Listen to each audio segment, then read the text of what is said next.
I am sick to death of this international obligations bullshit. Yes, it seems in the modern age, the greatest gift to a politician, the greatest get-out-of-jail-free card a politician has in his wallet is international obligations. And I'm just sick to death of it. We have international obligations. Our international obligation. International obligation. Have international obligations. National legal obligations. Our international obligation. National obligation. Oh, screw off with your international obligations. Here's the thing. International obligations only seem to apply some of the time when it suits, and other times when it doesn't suit, they don't apply at all. Everybody seems to forget about international agreements and obligations. Funny how that works, isn't it? So why have I got a bee in my bonnet today of all days about this international obligations thing? Well, I've had a bee in my bonnet for quite some time about this absolute sham circus that's going on constantly with our politicians, and the media just play along like clapping seals. International obligations seems to be the catch-all for when a shitstorm is hitting the general public and the politician on the spot, on the day, desperately needs to run for cover. The politicians of the day stand up on a podium, on a pedestal, all the cameras and the lights and the microphones in front of them and say, listen, sorry folks, but it's not our fault. It's international obligations. That's why you're all getting jagged up the ass with a baseball bat. Not our fault. International obligations, don't you know? Well, today's the day because I saw this and I just got a right old pain in my... Well, I'm probably getting jagged up the ass with a baseball bat by the government. I saw this here and I thought, that's the straw that broke the camel's back. Metaphorically. Ireland has 15 years to end use of fossil fuels or face profound costs, climate advisors warn. Profound costs, you say? What profound costs? We're already paying through the nose here in Ireland for all the basic necessities of just living, buying groceries, running a car, and keeping warm of an evening. Winters here are rather damp and cold. But then I read the tagline to the headline, and immediately my level of pissed offness raised immeasurably. 2039 target, quote, challenging but necessary to avoid fines and meet obligations. There you go. There you go with that obligations thing again. International obligations. We have international obligations in line with our international obligations. What obligations? To who and why and who bloody signed it? Well, as is often the case, all good roads lead back to the EU. Those absolute lamps in government have somehow signed us Irish up as a country to the EU's doolally pick a number pie in the sky wishful thinking climate carbon emissions targets. We're somehow, it seems, committed to the EU to reduce carbon emissions by 55% by 2030 and be completely net zero by 2050. And somehow our cretins in government signed up to this. And here's the kicker.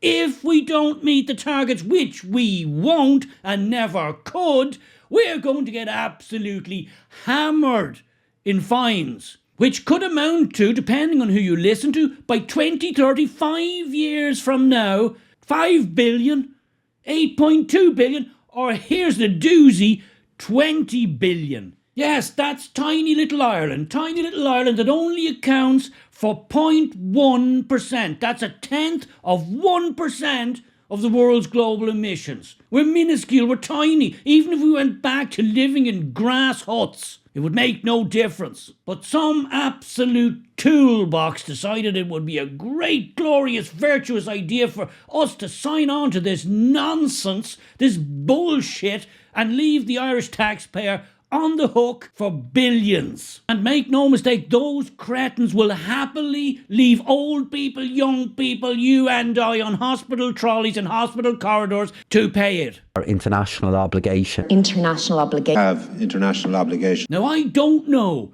what summit, what conference all this nonsense was agreed at. But let me tell you how I think it should have went. That meeting should have gone something like this. Thank you. I regret to inform you all I will not be signing up to your little climate change agreement today, though I'm sure it'll be a rip-roaring success.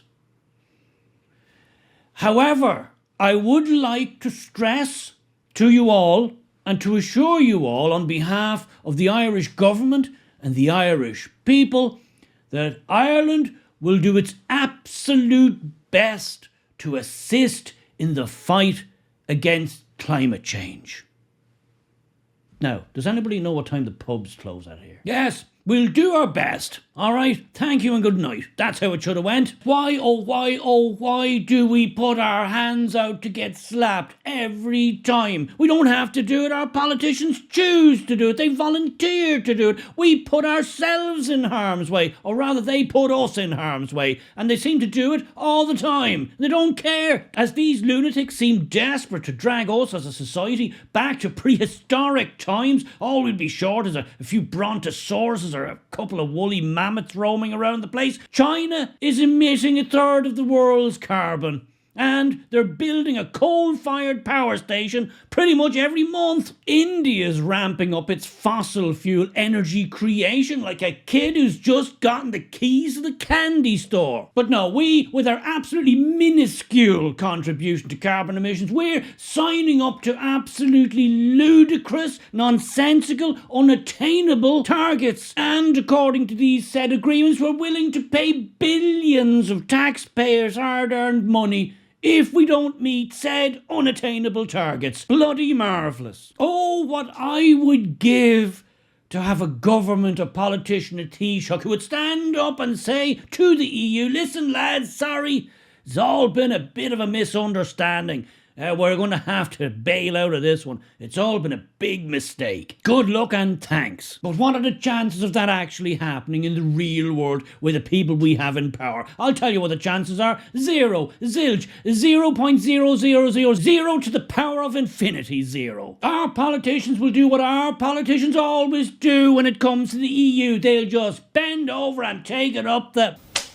Here's my take on international obligations. Here's my take on how we should approach and handle this international obligations scam. Every international obligation that Ireland Inc. is signed up to and part of should be periodically reviewed by an unbiased committee, possibly a parliamentary committee, to see are they fit for purpose in the current day? Are they working as they were intended to work? And to see if there is unintended consequences of us having signed said agreements and obligations. And if it is found on initial investigations and evidence that these international obligations or agreements are having a detrimental and harmful effect either on Ireland as a country, on the Irish people as a people, or the Irish society as a whole, then they should be immediately suspended. Yes, suspend them whilst they're being reviewed. So to all those naysayers, oh, you can't leave, you can't do that, you can't operate like that, you can't just leave these international obligations with the UN, the EU, or whoever the hell it is, say, no, we're not leaving. No, we're not leaving, we're just suspending them. That's all. We're just suspending pending review. Well, how long will it be the review? Who the hell knows? Reviews can take ages. We just have to do it thoroughly. It might take a while, but while we're doing it, we are temporarily suspending said obligation, said agreement. There you go. In the interests of who? The Irish people. You see, it's easy. It's easy when you just think common sense. That's how easy it is. Common sense. If you signed an agreement 100 years ago, 80 years ago, last week, 6 months ago, and it has proven to be unworkable, it has proven to be detrimental to the nation, or it's proved that it's worked in ways that were never intended and has brought other issues to the fore which are negative, then immediately suspend that agreement. Suspend it pending review. And if this review, after careful consideration, decides and adjudicates that this agreement is no longer in the interests of the Irish nation, then we at that point respectfully withdraw from said agreement. Countries do it and countries have done it. So yes, it can be done and we should do exactly that. We need to remove this erroneous cloak of invisibility, this erroneous get out of jail card from politicians, so that they can no longer ever use the excuse of national legal obligations or international obligation, national obligation. when things are going down the toilet on their watch. Just imagine if only the world worked on such forms of common sense. How much better off would we all be?